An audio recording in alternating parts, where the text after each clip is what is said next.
Regarding the question, did the Messenger ﷺ perform 20 rak'at tarawih? 20 rak'at tarawih is reported in the Musannaf of Ibn Abi Shayba from the Messenger ﷺ. And the questioner must be asked, did the Messenger ﷺ perform tarawih for the complete Ramadan in Jama'ah? Did he or did he not? The first question I have here is, हमें इस्लाम की मीठी मीठी प्यारी बातें बताएं, ना कि फिरका बाजी की. I would like to reply back to the person that if he likes to bury his head in the sand and stay blind to the realities of what are going around, then he can do that and stay quiet. But the Messenger ﷺ said, if a person sees fitna, tribulation, and stays silent, then he is shaitan akhras, a silent shaitan.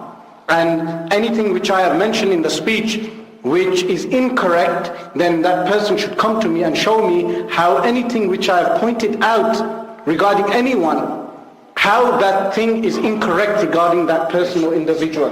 Because this is beyond personalities. Is working in a bank selling mortgages, credit cards, is it allowed in Islam? Riba is haram in Islam and it is not allowed. My brother, I wanted to know which scholars do you recommend for me to look and take knowledge of? Firstly, I would recommend you take knowledge from your local Sunni ulama. Local Sunni ulama. Do not look for superstars. And then to find a murshid from Ahlul Sunnati wal Jama'ah, make sure your murshid is a scholar from Ahlul Sunnati wal Jama'ah, and then just follow your murshid. There are many valid Sunni ulama who are murshids for people to give bay'ah and then follow them and take simple fiqh questions and aqeedah questions from your local imam. Explain the concept behind 786. Al-Imam Bukhari in his At-Tarikh al-Kabir mentions a report that the Yahud came to the Messenger ﷺ and the hadith is sahih. Al-Imam al-Baydawi also mentions it in Surah Al-Baqarah. And they mentioned, the Messenger ﷺ recited to them Alif Lam Mim, and they deduced a number from that. When they repeated the number back to the Messenger ﷺ, the Messenger ﷺ did not reject this knowledge. What happened later in the subcontinent is that when the British Kuffar were ruling India, they would use, when the Muslims would write Bismillahir Rahmanir Rahim on the letters, the British and the Hindus would see this and they would place this on the floor and place their foot on top of this. So the ulama would write 786. This is the amount to which the letters of Bismillahir Rahmanir Rahim add up to in Ilm al-Abjad, which is the knowledge of numerical value of each letter in Arabic language. And the reason they would write 786 is so when the recipient received the letter, when seeing 786, he remembers Bismillah ar-Rahman ar-Rahim and recites Bismillah before reading the letter. And thereby when the Hindu postman would place the letter under his foot, he would not be placing Bismillah ar-Rahman ar-Rahim. This was not done to replace the Bismillah. Hope that answers the question. What is true Sunni belief regarding Al-Imam al-Mahdi? Is he alive or yet to be born? Wallahu wa rasuluhu a'lam whether he is alive, but he is yet to come and appear. Unlike the claimants of this man called Gobar Shai. They also call him Gobar Shai. This man who came to England and he also claimed to be a spiritual master and he was a fraudulent man. And this other one by the name of Mirza Ghulam Qadiani, which everyone knows of, who died on the toilet. Assalamu alaikum. Some of our Barelvi scholars too have made errors in the past, proving that no one but our blessed Prophet ﷺ were correct. Some of the highly prolific scholars whom attach themselves to Ahl Sunnah. Firstly, I would like to mention any Sunni so-called Barelvi scholar from India or Pakistan who has made a slip in Aqeedah, the other Ahl Sunnah ulama have corrected him. This has been the way of our scholars in the subcontinent. Anyone who would make mistakes, blunders in Aqeedah, the scholars would correct him. This has always been the way. That is quite clear. And if people take that as an unjust comment, then they should open their ears and listen to what I'm really saying. Who are the sect who pronounce the dhal instead of dal when reciting Quran? A example, zaleen rather than daleen. Please clarify. This was in the time of Imam Ahmad Rida Khan rahimahullah ta'ala, and Imam Ahmad Rida Khan rahimahullah ta'ala refuted them in Al-Fatawa Ridawiyya Sharifa. They were a branch of the Ghayr Muqallideen, which ironically enough, Ramadan al-Bhuti mentions in Allah Madhabiyya that when he asked the Salafi student, so-called Salafi student, regarding qira'at, you cannot find qira'at written in the hadith collections. They are transmitted from men. In the same way, rulings are transmitted from the Messenger sallallahu alaihi wasallam through men.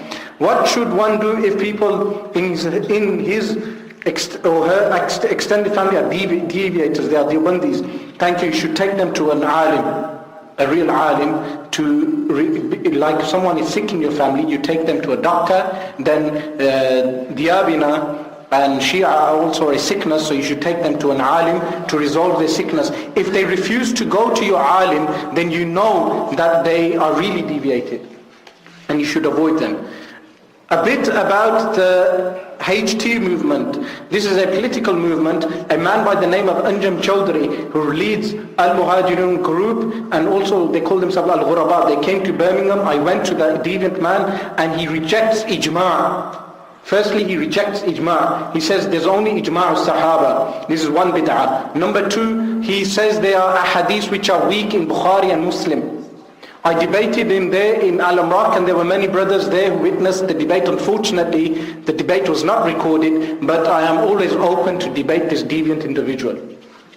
What is your view of Dr. Zakir Naik? Well, it suffices to say that this man praises Yazid, la'anatullahi alayh, and that should be sufficient for anyone to stay away from this man.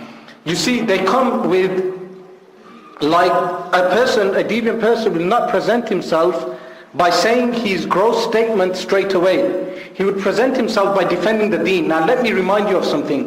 Mirza Ghulam Qadiani was initially a person who debated Christians. And until he became renowned amongst the Muslims for debating Christians, then he became a proponent of prophethood. So someone who uses the guise of taking on non-Muslims first and does not deal with bid'ah within the Muslim community, we must be very careful of. Would you pray behind Shaykh Sudais in Masjidul Haram? I would ask the questioner, would you pray behind the killers of Sayyidina Uthman radiallahu anhu if you had lived in that time? Or the people who sacked Al-Madinatul Munawwara when Yazid sacked Al-Madinatul Munawwara? If someone does pray behind those imams, he must repeat his prayer. Okay, the Messenger sallallahu alaihi wasallam was a mercy to all mankind. How can we use this mean to deal with extremism and those who antagonize non-Muslims and say we should be harsh to them? You see, when I met Anjam Chowdhury, the man who's promoting Al-Ghuraba, I said to him, I don't have a problem with your political views, I couldn't care less.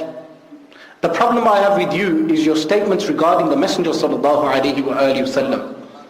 Unfortunately, most Muslims today, to them political agendas are more important than their aqeedah. They place politics before aqeedah. So the only reason they want to deal with Wahhabis, for instance, is because Wahhabis are a political threat, not because of the aqeedah. If the Wahhabis did not pose any political threat, then they would not oppose Wahhabism. If tomorrow the Sunnis became the political threat, then those people would oppose Ahlus Sunnati wal Jama'ah. So we should place our aqeedah before politics. So what does Al-Quran al-Kareem tell us with regard to non-Muslims? We should read Surah At-Tawbah. Go and pick up Al-Quran al-Kareem and read Tarjama of Kanzul Iman and see what Allah subhanahu wa ta'ala has to say on the subject. Make that effort at least.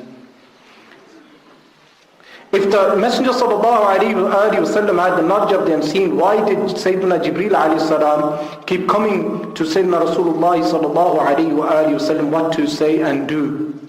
Firstly, it was to teach people humility. To teach people humility. That people should learn from someone who's even less learned than themselves. And this subject in itself deserves a lecture, the knowledge of the Messenger sallallahu alayhi wa sallam. Inshallah, when we come again, we will deal with the topic of ilm al-ghayb. Our religion teaches peace, so when other sects are mentioned, like disrespecting Shia and other, creates hatred and segregation. There's no unity even if someone is non-Muslim. We should respect their beliefs and not do as they will do the same. No, Al-Quran Al-Kareem tells us not to insult their gods. We have not insulted the gods of anyone. But Al-Quran Al-Kareem does not tell us to respect their beliefs. How can you respect the belief that Isa alayhi salam is the son of God? This is shirk billah. And this is what happened with the Furik movement, which the fatwa was given by Madni Miya Hafidhullah against his own nephew, who had joined the Furik movement, which promoted the unity of all religions. And this is what the Ahlul Sunnati wal Jama'ah oppose. We do not respect the belief of the religions, we respect human beings. But we oppose their beliefs. Their beliefs, if they are kufr, then we oppose the belief. And this is why I think it's very important that the work Fatawa al-Haramain bi Rajfi Nadwat al-Main of Sayyidi al-Imam Ahmad Rida Khan must be translated, inshaAllah. Alhamdulillah, mashallah. Can you explain ley lines in Makkah? Ley lines refer to a science which is to do with the grounds and the spiritual emanation from the ground, ley lines. They're known as ley lines in the occult sciences. And certain areas around the world, they claim that they have power and emanates from them certain types of spiritual powers. And certain people are claiming that the ley lines in Mecca, from where Al-Ka'batul Musharrafah lies, there are certain ley lines. And this deserves more attention. If the person comes and studies, inshallah, he will get the knowledge of this. This question asks, which television station would you recommend as for the common people, for Ahl Sunnati wal Jama'ah? The only television station I can recommend is Madani channel, and no other channel, because I cannot guarantee that those people will bring women with makeup. Tomorrow on the television channel, they will bring fashion shows, they will do music and other haram acts. We cannot guarantee that. But with Sayyidi Mawlana Ilyas Al-Qadiri, Hafidhullah Ta'ala, I can guarantee he will not do that, inshaAllah. Inshallah.